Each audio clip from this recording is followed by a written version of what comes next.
Kalau sampai bicara air, ini terlalu vital.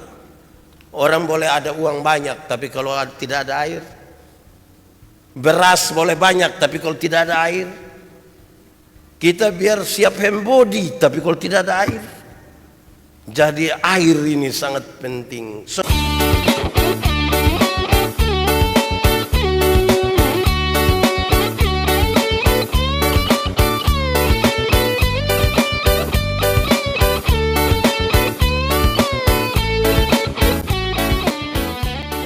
Mari kita berdoa. Ya Tuhan Allah, tibalah saatnya kami akan membaca dan merenungkan firman Tuhan. Kami mohon kepadamu, arahkanlah seluruh hati, pikiran dan hidup kami kepada pemberitaan firman saat ini, supaya kepada kami diberikan kekuatan, bukan saja untuk mengerti firman Tuhan, tapi lebih dari itu, kami diberikan kekuatan untuk melakukan kehendak firman-Mu. Jauhkanlah semua penggoda pencobaan, biar di dalam damai-Mu kami belajar firman Tuhan. Terima kasih banyak, kami rindu pada firman-Mu. Berfirmanlah bagi kami Tuhan, di dalam nama Yesus, firman yang hidup itu kami berdoa. Amin. Bapak Ibu Saudara-saudara, tema yang ditetapkan oleh Majelis Sinode di hari ini adalah merawat alam sebagai ketaatan kepada Tuhan. Pembacaannya terambil dari kitab 2 Raja-Raja pasal 2 ayat 19 sampai ayat yang ke-22. 2 Raja-Raja pasal 2 ayat 19 sampai ayat yang ke-22. Sejemput jemaat Tuhan berdiri. Elisa menyehatkan air di Yeriko. Berkatalah penduduk kota itu kepada Elisa, cobalah lihat, letaknya kota ini baik seperti tuanku lihat, tetapi airnya tidak baik, dan di negeri ini sering ada keguguran bayi. Jawabnya, ambillah sebuah pinggan baru bagiku dan taruhlah garam ke dalamnya. Maka mereka membawa pinggan itu kepadanya. Kemudian pergilah ia ke mata air mereka dan melemparkan garam itu ke dalamnya serta berkata, beginilah firman Tuhan, telah kusehatkan air ini, maka tidak akan terjadi lagi olehnya kematian atau keguguran bayi. Demikianlah air itu menjadi sehat sampai hari ini, sesuai dengan firman yang telah disampaikan Elisa. Demikian firman Tuhan. Berbahagia setiap orang yang mendengar firman, memelihara dan melakukan dalam hidup setiap hari. Shalom. Lebih kuat sedikit, shalom. Selamat pagi. Ada sukacita? Amin. Bulan November itu bulan lingkungan hidup, ditetapkan oleh Majelis Sinode Gemit, dan tema kita hari ini merawat alam sebagai ketaatan kepada Tuhan. Jadi merawat alam itu ketaatan kita kepada Tuhan. Saudara-saudara, setiap masuk bulan ekologi, bulan lingkungan hidup, saya selalu ingat ini pernyataan. Manusia itu kalau hidup tanpa alam semesta dia susah. Tapi kalau alam semesta tanpa manusia biasa-biasa saja. Artinya manusia bergantung kepada alam semesta. Tapi alam semesta sebenarnya tidak bergantung pada manusia. Manusia bisa merusak, tapi manusia sebenarnya sangat bergantung kepada alam semesta. Satu contoh itu saudara hafal. Kalau kuda lari, kuda-kuda lari, manusia bisa pinonton. Tapi kapan manusia lari, kuda pinonton? Tidak. Kita menikmati kuda lari, tapi kuda tidak menikmati kita lari-lari. Tahun berapa waktu ikan paus terdampar di mana leh? Nunhila, di Batu Kepala. Manusia begitu banyak pergi nonton. Separuh pakai story lagi. Hai guys, ada ikan paus mati. Tapi kapan manusia mati, ikan sepakat datang melayat. Ikan-ikan bilang mari ada menobe, satu mati jadi kita tidak ada. Dan manusia sangat bergantung pada alam semesta. Tapi alam semesta sebenarnya tidak bergantung kepada manusia. Bapak Ibu Saudara-saudara, memulai khotbah ini saya ingin mengatakan bahwa entah pernyataan ini benar atau tidak, saudara menilai. Orang mengatakan kalau kita dengan pesawat mau mendarat di Kupang di bulan-bulan Januari, Februari, Maret, hijau sekali. Betul? Hijau. Oktober, November, hijau. Itu saudara yang menilai. Tapi pernyataan lain dari itu adalah orang bertanya kepada kita, kamu orang NTT? Yo. Di sana kering. Iya. Tapi kenapa bisa hidup sampai puluhan tahun? Lah, itulah cara Tuhan menolong kita. Melalui alam semesta ini, Tuhan menolong kita. Di mana-mana orang bilang kering, iya. Tapi kita masih hidup hingga hari ini. Dan itu yang luar biasa. Itu betul-betul NTT. Nanti Tuhan tolong. Salah sedikit nanti Tuhan tampar nanti. Nah, saudara-saudara, kita membaca bagian ini. Pembacaan ini, saudara-saudara, saya ingin mengatakan kepada kita bahwa ada banyak pernyataan, banyak keterangan tentang kota Yeriko. Tetapi saya ambil 3 saja berkaitan dengan teks ini. Pertama, kota Yeriko adalah kota pertama yang direbut oleh orang-orang Israel ketika mereka masuk tanah Kanaan. Itu berarti bahwa kota ini sangat kaitan erat dengan janji Tuhan kepada Israel. Mereka tidak boleh diam di tanah perbudakan. Mereka mesti masuk ke negeri yang berkelimpahan susu dan madu. Kota pertama itu adalah Yeriko. Keterangan kedua, saudara-saudara, adalah dipercaya bahwa Yeriko adalah kota tertua di dunia. Yeriko kota tertua di dunia. Menegaskan itu, saudara-saudara, walaupun pernah dihancurkan, tetapi Yeriko dibangun kembali. 2 pernyataan yang di belakang ini menunjukkan kalau dia sudah kota yang sangat tua, apalagi pernah dihancurkan dan dibangun kembali, pasti dia ditata dengan sangat baik. Kita tidak meragukan para arsitek waktu itu. Kita tidak meragukan bahan-bahan yang dipakai dan seterusnya. Pasti sangat baik. Kira-kira tentang Yeriko yang ingin saya sampaikan di awal seperti itu. Kota yang punya kaitan dengan janji Tuhan kepada Israel. Tetapi sebuah kota yang indah karena dia kota tua, dibangun kembali dan seterusnya. Pembacaan tadi menyampaikan, saudara-saudara, orang-orang Yeriko datang kepada Elisa. Mereka datang kepada Elisa, saudara-saudara, itu menunjukkan bahwa orang-orang di situ cukup terbuka kepada para nabi. Bahkan kalau kita baca pada bacaan sebelumnya disebutkan ada rombongan para nabi datang ke tempat itu. Mereka cukup percaya kepada para nabi. Mereka datang kepada para nabi. Apa yang disampaikan di sana, saudara? Mereka menyampaikan bahwa kota mereka memang bagus seperti yang disaksikan oleh Elisa, yang disaksikan oleh banyak orang. Kota yang sangat indah, letaknya sangat strategis, dibangun dengan arsitektur yang bagus, sudah sangat bagus. Tapi sayang, air di kota itu tidak bagus. Kota sudah bagus, airnya tidak bagus. Kalau sampai bicara air, ini terlalu vital. Orang boleh ada uang banyak, tapi kalau tidak ada air. Beras boleh banyak, tapi kalau tidak ada air. Kita biar siap hembody, tapi kalau tidak ada air. Jadi air ini sangat penting. Saudara-saudara, ini bahkan sangat menggelisahkan mereka. Oleh karena air yang tidak baik itu, sering terjadi keguguran. Kasihan ibu-ibu, gugur anak-anak mereka. Satu kota yang indah, saya bayangkan kota yang indah ini kalau orang pisah kan pas dia foto. Tapi ada sebuah masalah yang sangat serius. Air mereka bermasalah. Setelah penyampaian itu, saudara, apa yang dilakukan oleh Elisa? Elisa bilang begini, bawalah satu kandi, bawalah kepadaku sebuah kendi, pinggan itu kendi, isi garam di dalamnya. Seberapa kuatkah itu barang dalam mempengaruhi itu air yang dianggap bermasalah itu? Tidak. Sebenarnya yang dimaksudkan adalah untuk melakukan sebuah perubahan ini engkau harus melakukan sesuatu.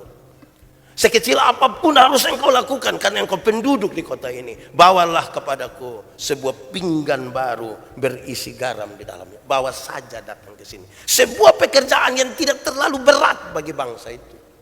Sebuah pekerjaan yang ringan saja, kan mereka punya kendi yang baru, pinggan yang baru. Tinggal taruh garam, bawa datang ke sini. Untuk sebuah perubahan yang besar, lakukanlah sesuatu yang kecil ini juga tidak apa-apa. Bawa datanglah ke sini.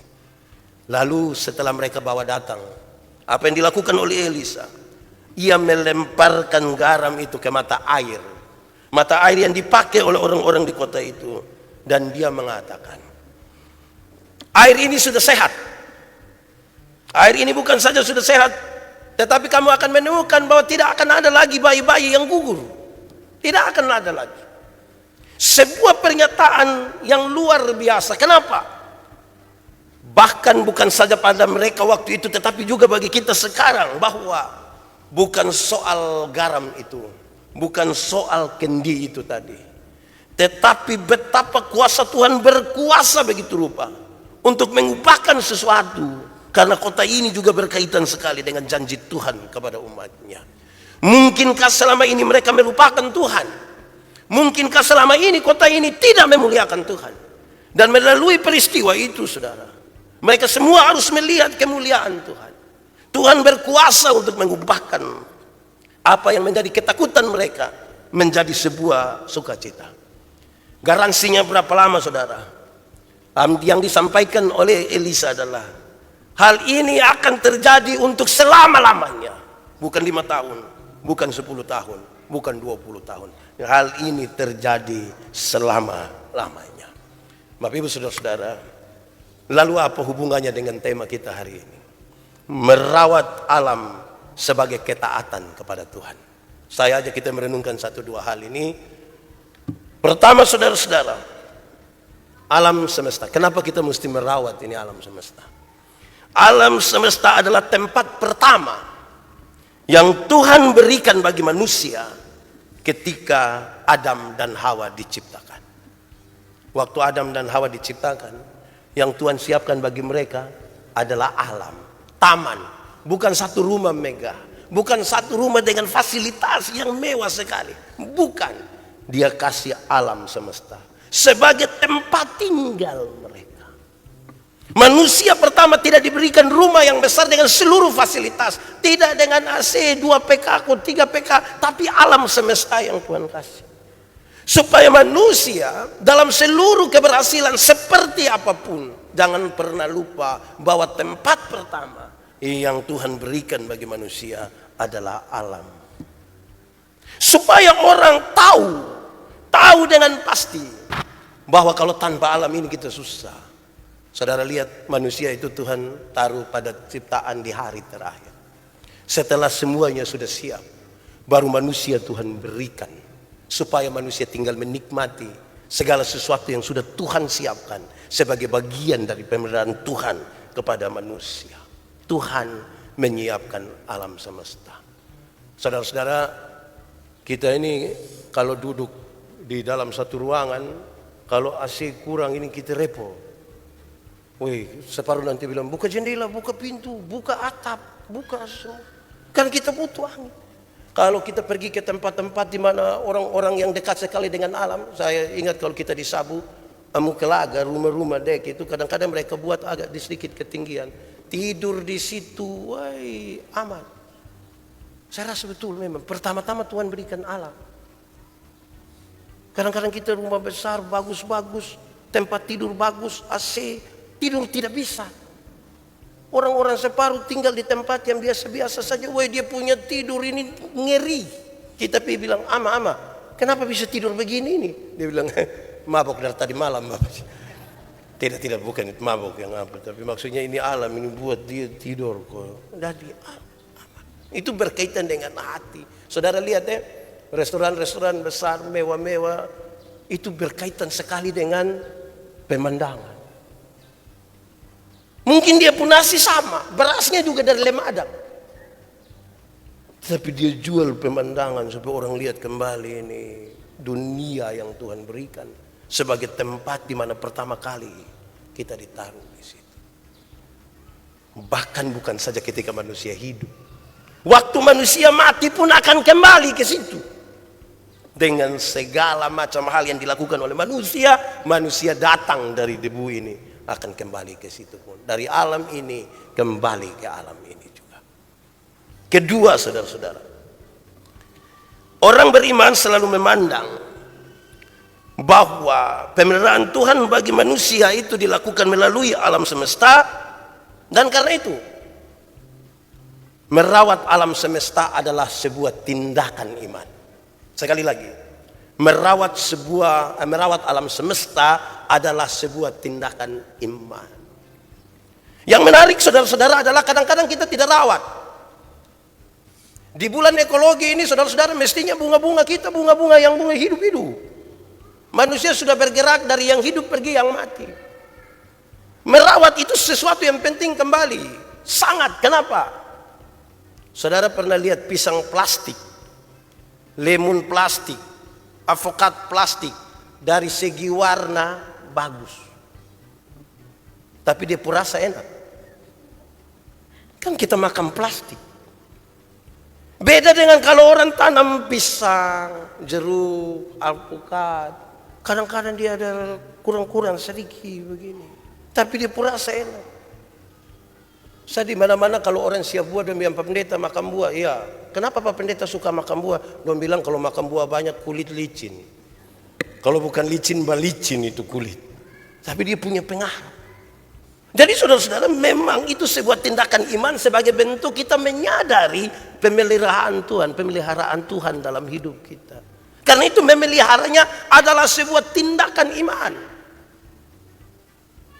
Ketiga, ada kaitan yang sangat kuat dalam teks tadi antara kesusahan dan penderitaan dan iman kepada Tuhan.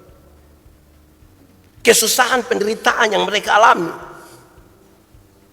oleh karena ada persoalan iman juga di situ dalam hubungan dengan alam semesta.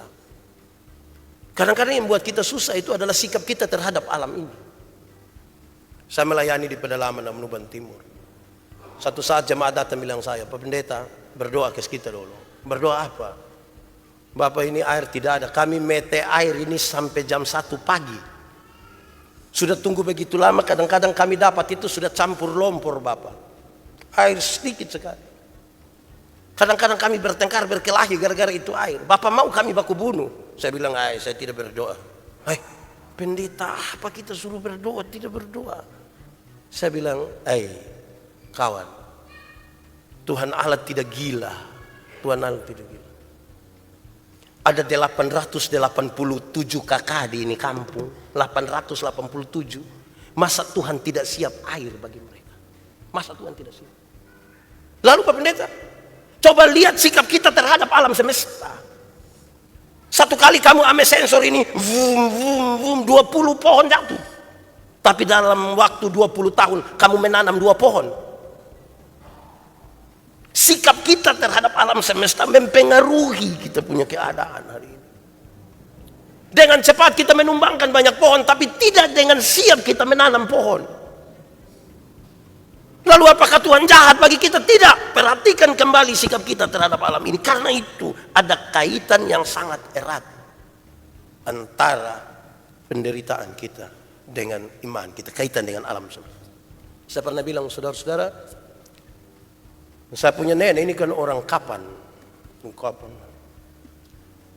Dulu itu di Kapan kan apel banyak. Masa kecil kami kalau libur itu kami bermain di kebun apel yang sangat luas. Kami melempar pakai apel yang rusak. Yang baik kami simpan, Tuhan masa yang baik kita boleh. Sekarang apel itu tidak ada. Pergi ke pohon-pohon, ke kebun apel itu kami lewat pohon-pohon cendana yang besar-besar. Kami bermain sembunyi di situ. Satu lari duluan baru tiba-tiba lari lagi. Sekarang itu pohon tidak ada, yang tinggal di parfum cendana. Nanti itu tante lewat baru kita bilang, ini ibu ke bau cendana. Pohonnya hilang, tinggal di wangi.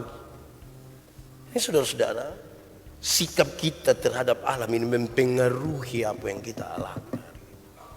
Keempat, merawat alam semesta dengan iman itu berbeda dengan merawat alam semesta tidak dengan iman. Ada banyak orang merawat, tapi yang merawat dengan iman itu berbeda dengan tidak merawat dengan iman. Di bagian terakhir ini saya ingin katakan, karena itu dalam rangka merawat alam semesta ini, Orang beriman tidak mengeksploitasi alam semesta untuk kepentingan diri dan kelompoknya. Tidak mengeksploitasi alam semesta untuk kepentingan diri dan kelompok. Kalau tanpa iman, saudara-saudara, orang pakai ini hasil-hasil ini, alam semesta ini, hanya untuk dieksploitasi sehabis-habisnya bagi kepentingan pribadi kelompok. Kita mungkin akan menghancurkan, tetapi tidak merawat dan memperbaikinya. Kita mungkin akan mendapat keuntungan sebesar-besarnya, tapi kita tidak mau untuk memberikan andil baik bagi pembangunan alam semesta. Saya kira saudara-saudara, ini saatnya sebuah refleksi yang baik bagi kita sekalian. Untuk menemukan kembali bahwa tempat kita pertama yang Tuhan kasih itu adalah alam ini, supaya kita rawat baik-baik, supaya kita jaga baik-baik. Ini pohon kusambi ini tambah hari tambah hilang. Kita mau cari arang kusambi, kok mau tatobi. Tatobi itu apa pakai bahasa Indonesia? Yang tatobi, pokoknya tatobi lah. Itu susah. Arang dong, bukan arang kusambi lah. Tahu arang apa? Tampurung mangkali. Manusia bisa bayangkan satu pohon kusambi yang besar itu berapa tahun baru ada. Tapi kita bisa jangan cepat, karena ini pengaruh CI juga ini. Makan enak juga itu. Dan kita bisa menikmati seenak-enaknya, tapi mungkin kita tidak ada andil untuk merawat. Jangan sampai satu saat pohon kusambi pun itu hanya sebuah cerita bagi kita. Sudah tidak ada lagi, kebanggaan kita tidak ada lagi. Rusa, apalagi sapi yang timur punya ini. Lama-lama dia sudah tidak ada lagi. Kayu merah di bagian selatan, sekarang pergi kau cari siapa yang ada dapat pohon 2, 3, tidak ada. Kita bisa ambil sebanyak-banyaknya. Rupa-rupanya bagi seseorang yang rakus, alam semesta terlalu kecil baginya. Tetapi untuk sebuah pembangunan bersama, mestinya kita bisa memberi hidup kita, memberi diri kita untuk merawat alam semesta ini. Tuhan memberkati kita. Mari kita tunduk kepala di hadapan Tuhan. Mari kita berdoa. Ya Tuhan Allah, terima kasih untuk firman-Mu. Hari ini kami ditolong untuk memahami keterkaitan kami secara iman terhadap alam semesta ini. Supaya kami merawatnya, supaya kami memelihara dan mengusahakannya. Kami percaya Tuhan punya banyak cara untuk memelihara kami. Dan salah satunya melalui alam semesta. Terima kasih untuk firman-Mu. Kami mohon biar firman-Mu menjadi pelita bagi kaki kami dan sekaligus terang bagi jalan kami. Terima kasih banyak ya Bapa. Terpujilah nama-Mu. Di dalam nama Yesus kami berdoa. Amin.